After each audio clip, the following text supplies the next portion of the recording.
Yeah, history to learn. It's the power hour, the 11th hour.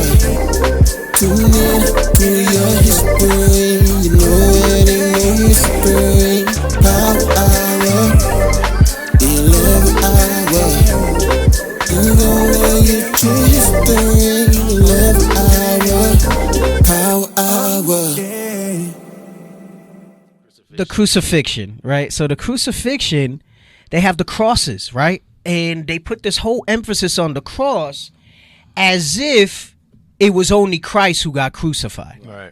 Not understanding that this was a common practice, not just in Rome, all right, but that this was something that was done in other empires as well. And it was done for psychological reasons.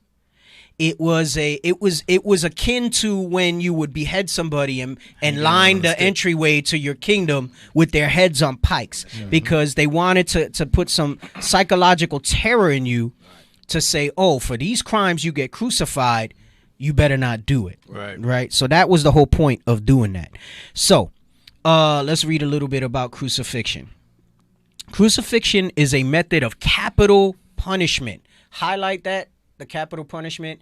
It's also known as the death penalty. It's a state-sanctioned practice of killing a person as a punishment for a crime. That's important for you to understand as we deal with the cross piece, because you might have some people who are, we can't presume that everybody watching is always Israel. Right. Maybe the ones that are Israel, and what I mean is repenting Israel. Right. Maybe the ones that are watching might want to share it with their family or whatever. And so I'm trying to put myself into practice that I get granular.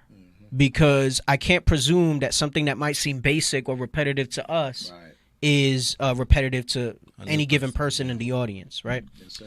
So capital punishment, also known as the death penalty, is a state-sanctioned practice of killing a person as a punishment for a crime.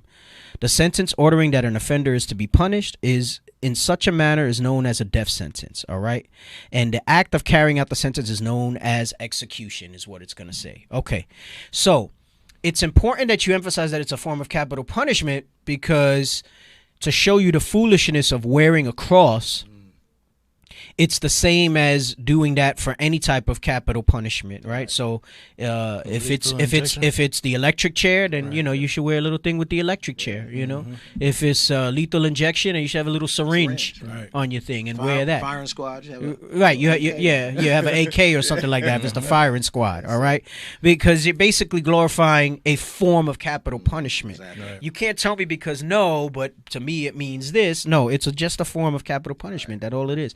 What's more important is your actions in regards to what Christ suffered, and how he did that for us. Because just like it's used as a psychological thing to prevent people from committing a crime against the law of the land, we should look at it from a point of sympathy, right? For the sacrifice that was made and the torture that was suffered by Christ to not sin against God and Christ by breaking the commandments that the Bible speaks of, right?